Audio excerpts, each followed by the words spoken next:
जहाँ जहाँ हिंदुओं की आबादी घटी है वो भारत से कटता चला जा रहा है वो भाग। कश्मीर इसका जीवंत उदाहरण है। जहाँ जहाँ यानी कि आबादी बढ़ेगी तो ऐसा हाँ बिल्कुल, जहाँ आबादी मुसलमानों की बढ़ेगी या क्रिश्चियनों की बढ़ेगी वहाँ हिंदू कम होगा, कमज़ोर होगा, अब मारा जाएगा, भगाया जाएगा। कश्मीर इसका उदाहरण है। ये पिक्चर यही दिखा रही है हम लोग को। ये तो भाजपा के लोग इसमें क्या करेंगे? भाजपा के लोग क्या करेंगे हम नहीं जानते। हिंदुओं को इकट्ठा होकर काम करना पड़ेगा। भाजपा के लोग क्या करेंगे? कांग्रेस के लोग भी तो हिंदू हैं, लेकिन देखिए आपकी थिएटरों में बहुत कम मूवी देखने गए जो कांग्रेस वो सब चुपचाप देख रहे हैं, चुपचाप देख रहे हैं, सब देख रहे हैं, सब हिंदू हैं, सब भारत माता की जय बोल रहे हैं। मेरा मतलब केवल इतना है, हम राम राम कहें वो अल्लाह अकबर कहें, लेकिन भारत माता की जय दोनों लोग मिल के बोले, तभी देश रहेगा, देश बचेगा।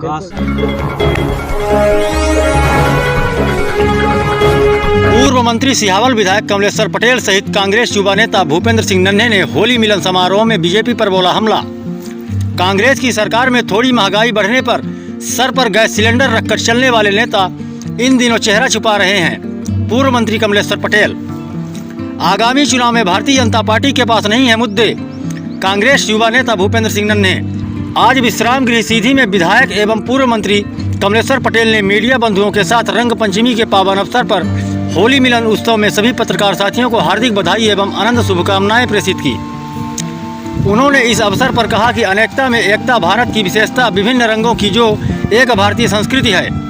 वहीं कमलेश्वर पटेल ने डीजल और पेट्रोल रसोई गैस के दामों में आज हुई बेतहाशा वृद्धि को लेकर सत्तासीन बीजेपी की सरकार एवं क्षेत्रीय नेताओं के ऊपर तीखा प्रहार किया है।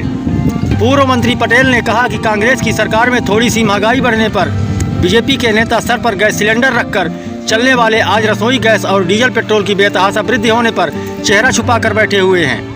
वहीं इन दिनों देश के सिनेमाघरों में द कश्मीर फाइल्स फिल्म में जिस तरह से धमाल मचा हुआ है, वहीं देश के नेताओं में फिल्म को लेकर सियासत छिड़ी हुई है।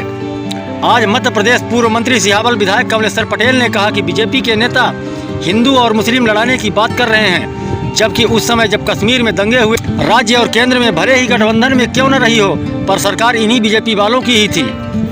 जबकि बीजेपी जिलाध्यक्ष इंद्र शरण सिंह चौहान ने फिल्म देखकर बाहर निकलने के बाद मीडिया कर्मियों से बातचीत में कहा कि फिल्म में बहुत ऐसी चीजें अभी बाकी हैं जो कश्मीर की हकीकत नहीं दिखाई गई है, उसे भी दिखाया जाना चाहिए ताकि देश की जनता कश्मीर में हुए कश्मीरी पंडितों के साथ दुराचार को देख और समझ सके। सीधी से ब्यूरो रिपोर्ट। और ये हमारा जो पुरानी परंपरा है, जो हमारी संस्कृति है, उसको संभाल के रखें। इस पर्व का यही महत्व है। ये रंगों का उत्सव, हम सबके जीवन में सभी प्रकार के रंग खिलें, इसका मतलब सभी खुशियाँ आएँ।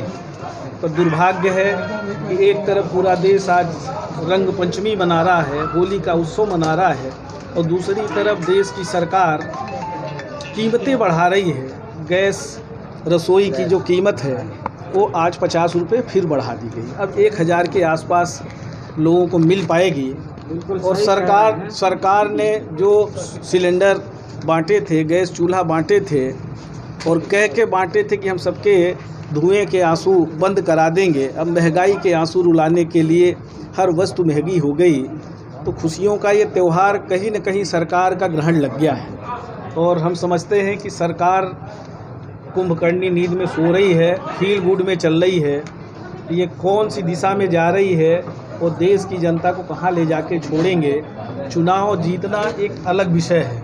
अब चुनाव किस मैनेजमेंट से जीते, इसका उत्सव वो मनाएं। सच्चाई जब कभी भी आएगी सामने, तब समझ में आएगा कि ये चुनाव जीतने का जो पर्व है, जिस तरह से इवेंट करके, मैनेजमेंट करके चुनाव जीत रहे हैं, तो कहीं न कहीं जो देश के जनता की महंगाई, बेरोजगारी, भ्रष्टाचार को लेके जो नाराज़गी है, वो कहीं न कहीं इस चुनाव में जिस तरह से दिखाई नहीं दी, तो ये सीधे सीधे समझ में आ रहा है कि बेरोजगार नाराज़ है, जनता नाराज़ है, किसान नाराज़ है। उसके बाद भी कौन सा ऐसा मैनेजमेंट चल रहा है, और महंगाई बढ़ाते जा रहे हैं, बेरोजगारी बढ़ाते जा रहे हैं, लोग परेशान हैं। ये सब चिंता का विषय है। लोग पलायन कर रहे हैं। भारत देश में आम जनता को भी काफ़ी प्रभाव पड़ेगा जो महंगाई बढ़ रही है गैस के लिए। सिर्फ गैस का ही को, आपका खाने का तेल सब 2 गुना दाम हो गया। हर वस्तु महंगी हो गई, हर वस्तु महंगी हो गई। वो तो इस देश में, इस प्रदेश में तो भाई सस्ती दारू, महंगा दूध, महंगा तेल, सारी चीज़ें महक हो ये एक गई। चीज़ हो कि भारतीय जनता पार्टी के पास अब किसी भी तरह से कोई मुद्दे बचे नहीं हैं। भारतीय जनता पार्टी हमेशा दंगा फैला के, जाति धर्म में लोगों को विच्छेदन करके हमेशा राजनीति करती है और भारतीय जनता पार्टी का पाप का घड़ा भर चुका है। भारतीय जनता पार्टी के पास ऐसे कोई मुद्दे नहीं हैं जिससे भारतीय जनता पार्टी अब आने वाले 2023 और 24 में अपना मत जनता से ले सके। हैं, रही बात कश्मीर का जो आपका ये मूवी है, तो आप ये बताइए कि भारतीय जनता पार्टी के ही लोग जा रहे हैं, कोई आम आदमी तो जा नहीं रहा है। बिल्कुल सही बात है। पिक्चर देखने, ठीक है। तो ये भारतीय जनता पार्टी के लोग आपस में देख के और लोगों को भ्रम का वो फैलाने के लिए एक तरह से ये जिसको आप बोलते हो कि वो जैसे प्रशिक्षण नहीं होता है ना, तो भारतीय जनता पार्टी के लोग आरएसएस के लोग हैं और ये प्रशिक्षण के तौर पर ये मूवी देख रहे हैं। जनता में, आम जनता में इसका कोई असर पड़ने वाला नहीं है। तो क्या मैं ये जानना चाहता हूँ, कांग्रेस पार्टी के कुछ लोग क्या मूवी देखने गए, आखिर उस मूवी में क्या है?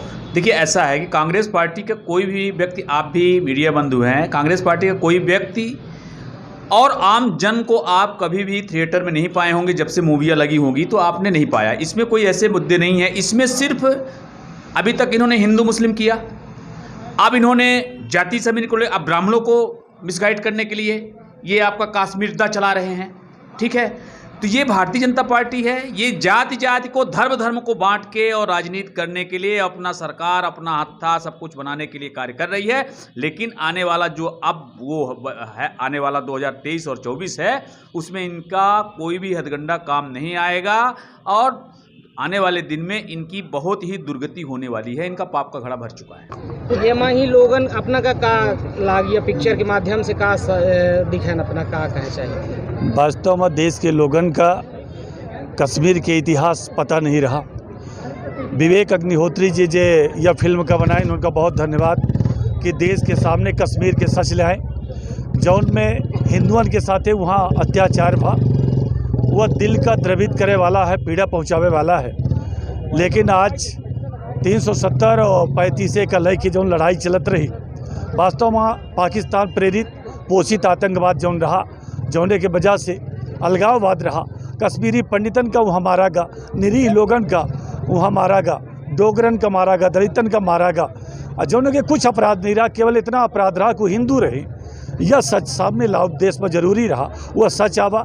सच जाने खातिर का पूरे पार्टी के लोग हम बच्चे आके और पार्टी के अलावा लोग उनका प्रेरित करे रहन हम बच्चे कि हम बच्चे दिखें। वास्तव में सत्यता पता चली कि भाका कश्मीर में कांग्रेस के लोगन के कारण तो यह देश में समस्या है। नेहरू जी, सरदार वल्लभ भाई पटेल जी का वहाँ हस्तक्षेप नहीं करे दीन, और धारा 370 कश्मीर से कन्याकुमारी तक के जो महान सांस्कृतिक अस्मिता रही, वो विरासत का धुधला कह देते रही, नए नए सुल्तानन के अहम का हवा दे रही, अभिजात्य वर्ग का जन्म दे रही, और हिंदुओं का पलायन पर मजबूत करी, हिंदुओं के कोई सुनवाई नहीं करी। चाहे वह कांग्रेस के जे नेता रहे हों, वो शेख अब्दुल्ला, ये सबके कांग्रेस पोषित नेता रहे और तमाम वामपंथी सेकुलर बने रहे। लेकिन आज पूरे राष्ट्रीयता का, राष्ट्रवाद का, सुशासन का माध्यम बना के भारतीय जनता पार्टी काम कर रही। लेकिन यह फिल्म के माध्यम से हम प्रचार नहीं करी लाग।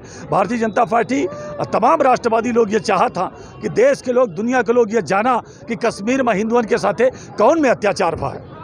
महोदय जी, कुछ लोगों का आरोप है कि फिल्म में तथ्यों को गलत दिखाया गया है। आप अभी फिल्म देख कर आ रहे हैं, क्या कुछ आपको फिल्म में ऐसे तथ्य गलत दिखे?